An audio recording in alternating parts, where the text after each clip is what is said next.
Animal Children, The Friends of the Forest and the Plain by Edith Brown Kirkwood. Drawings by Memta Ross. A Project Gutenberg original. Sometimes I am so sorry that my papa is a king. It's really most annoying and hurts like everything. To have the little girls and boys all want to run away. For if I am a lion prince, I'm a baby anyway. Some jungle boys, by mischief made quite bold, once took the baby tiger, so we're told. And in broad stripes they smeared his coat so fine, and round his neck they hung a fresh paint sign. This monkey thought the leopard's spots were pasted on for polka dots. He asked her how much it would cost new ones to buy if those were lost. In her red and white gown, Miss Weasel's so pert. We are very afraid she's a gay little flirt. She is fearful of no one, beast, reptile, or man, just winks and cries gaily, "Catch me if you can." This dapper young chappie is Dude Ocelot, with coat trimmed in many a dash and a spot. He's graceful and elegant, sly too as well. Just what he'll do next, no one ever can tell. The cheetah is a great big cat, but very quick, for all of that. She's cunning, but she's gentle too, and if you're good, she's good to you. The little bobcat and Canadian lynx just must be related, so everyone thinks. Except for their ears, they're alike as two pins, and look every bit as if they were twins. A dainty, fastidious man is Lord Otter, who can live just as well on land as in water. He'll eat but the flakiest part of a fish, and this he considers his favorite dish. It really is a bother to be sought by everyone, the vain young ermine boasted.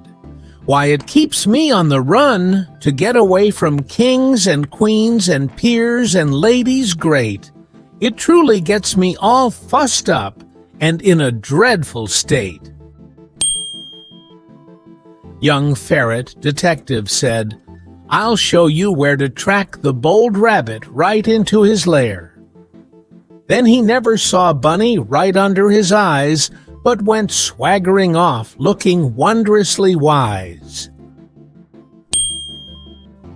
"Now, Johnny, my child," said wise Mama Sable, "when you see a trap, run as fast as you're able, or else, before you know it, your skin will be gone as a beautiful fur for some lady to don."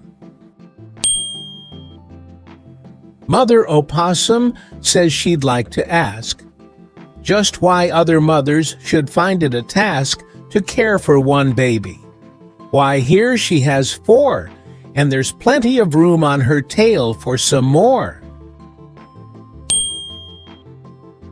Mr. and Mrs. Mongoose are popular as can be, the reason being very plain, as you will all agree. They are cunning and affectionate and clean and very nice. They kill all snakes and insects and naughty rats and mice. It must be very easy for the busy beaver mother to feed the beaver sister and her little beaver brother, for when they beg, "We're hungry, give us something to eat, please," she sends them off to nibble at the bark of the big trees. The puma is a bandit who will not meet you face to face, but waits to spring upon you from some well-hidden place. He'll strike you when your back is turned, but away he's sure to fly, if you should turn to look him right squarely in the eye. Lemur stays in bed all day and waits until the night to play, That's why his soft feet make no sound, and why his eyes are big and round. The Bowery boy of the woods is young Mink. His coat is so lovely one never would think that'd he do naughty things, but we've often been told he is tricky and wicked and saucy and bold. I'm not so very big around and not great as to length, but one thing peccaries have learned, in numbers there is strength. Now, if you do not bother me, I will not bother you, but all my friends and family will help me if you do. Who is this boy in clothes so neat? Young Springbok, Africa's athlete. He lives up in the mountains tall, and as a jumper beats them all. The long-eared bat, and the flying fox, and the flying squirrel, too, decided to give an arrow meet just to show what they could do. So they formed a club and went around and invited everyone. Then up they flew and did their stunts, and had a lot of fun. She is dainty as snowdrops that fall from the skies, is this dear little kitten with bright, shiny eyes, and velvety ears, and pretty pink nose, and lovely white suit of soft, furry clothes. Baby Raccoon takes all his food and goes straight to the pool. He eats not one small bite of it until it's wet and cool. Now, although you may think this strange and stop to wonder why, he, no doubt, thinks it just as queer for you to like yours dry. The greatest of travelers that one can meet is the little deer mouse with the pretty white feet. North, south, east, or west, she will go at her will. And never, no never, is known to keep still. The baby zebra never should roam so very far away from home, lest someone, thinking her striped gown was candy stick, might eat her down. I'm stopping for a moment just to say, how do you do? I've just been decorated with this ribbon of deep blue because of all the gracefulness with which I trot and prance. No wonder that you give Sir Horse your most admiring glance. This tale is not so very new, and no doubt has been told to you. But Donkey went to school to play, and now he sits dressed up this way. Here is the only baby who never makes a noise, which must be very puzzling to little girls and boys. Yet the giraffe is happy, though he cannot shout or sing, for with that great long neck of his, he can reach anything. The topper feeds on leaves and fruit. He's very, very hard to suit, for boys who don't like bread and meat have to find other things to eat.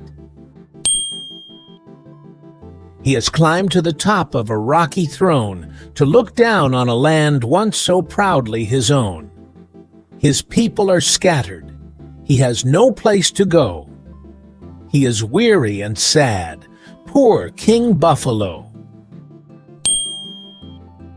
"Lemonade, lemonade," the bold monkey cried.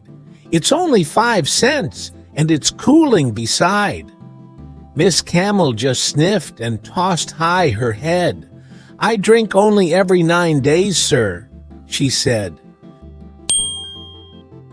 Milk or meat or leather for shoes, almost anything that we choose, we'll find the good cow gives with joy to every nice little girl and boy.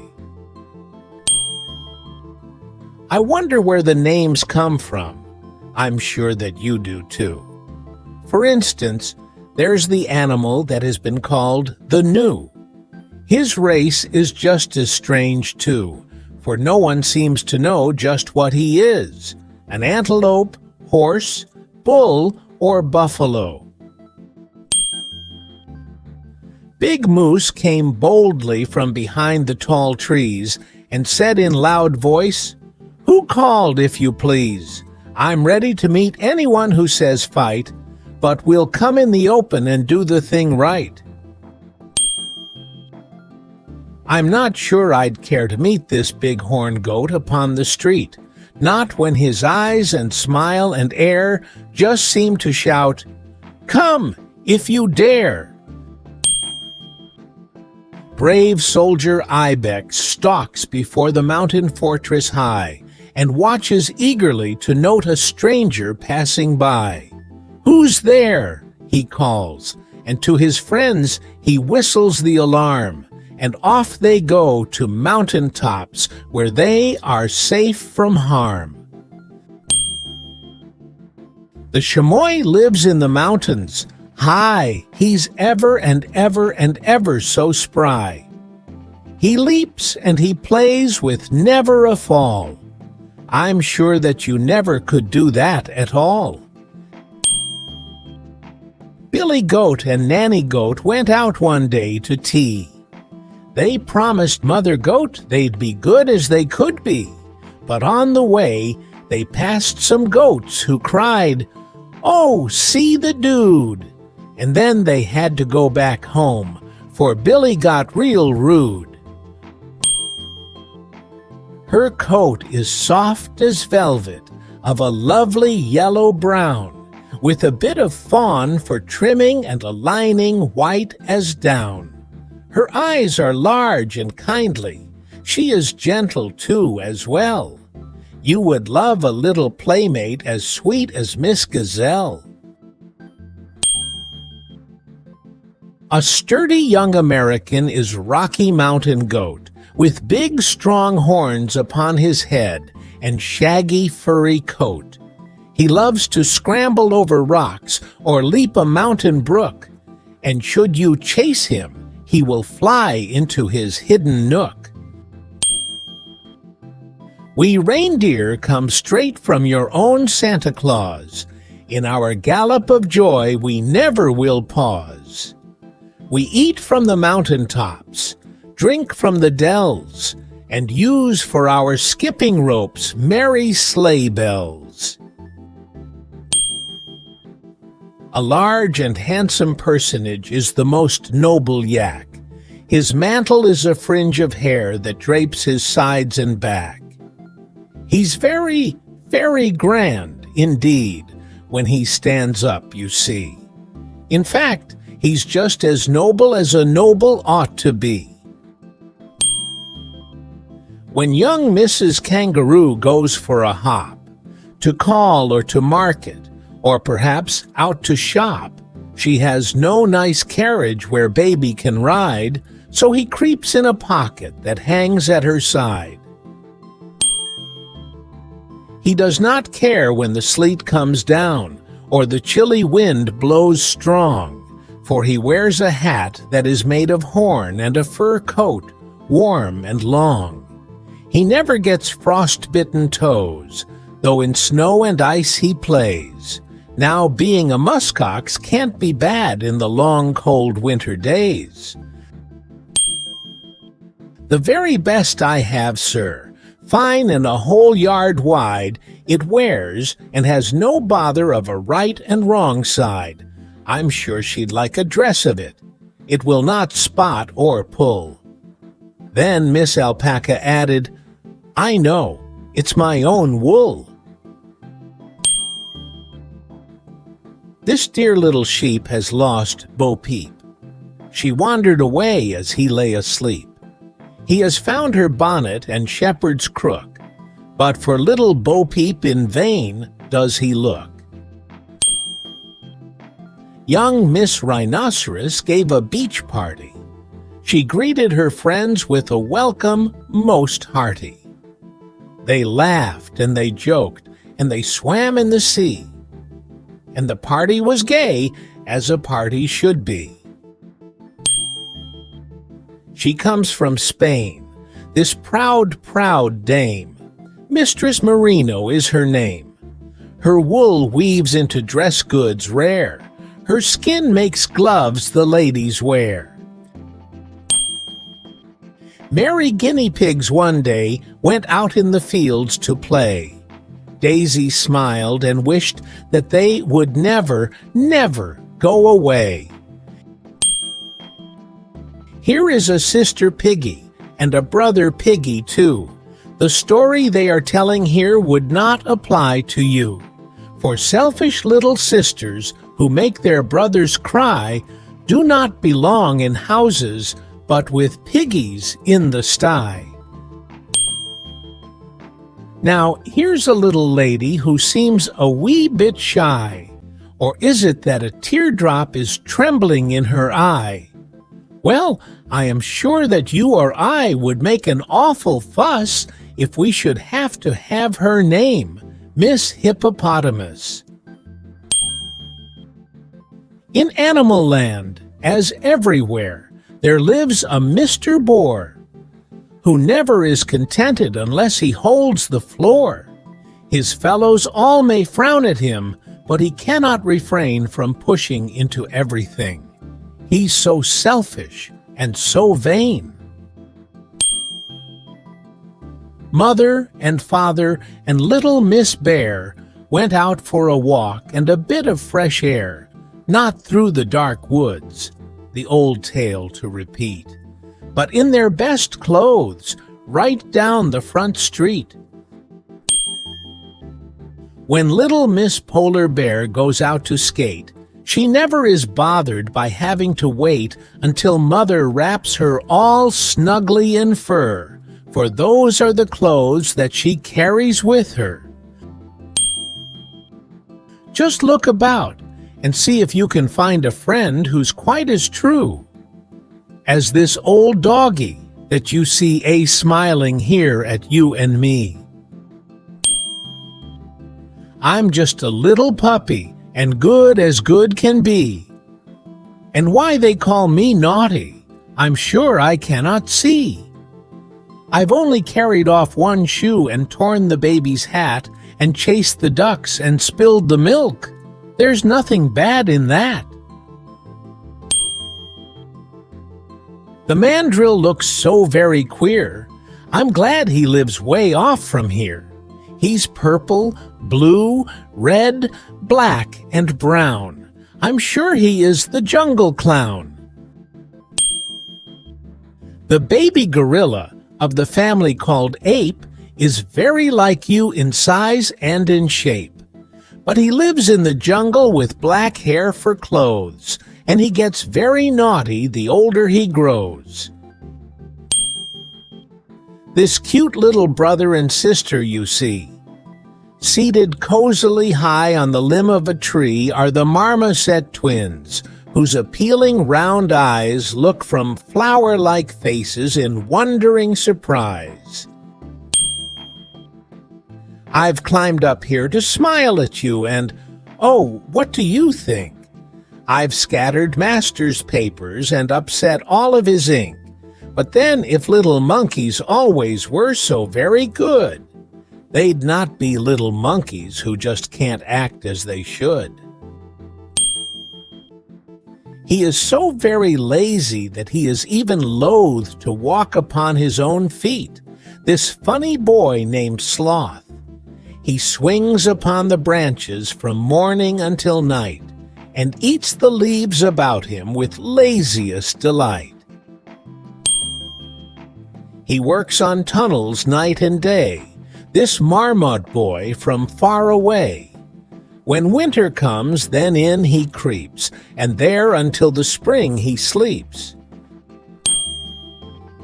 The woodchuck resides in a hole in the ground.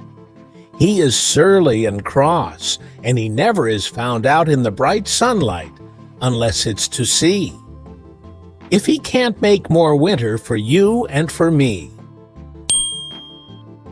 This naughty boy just eats and eats until he is a sight. He eats until he cannot hold another tiny bite.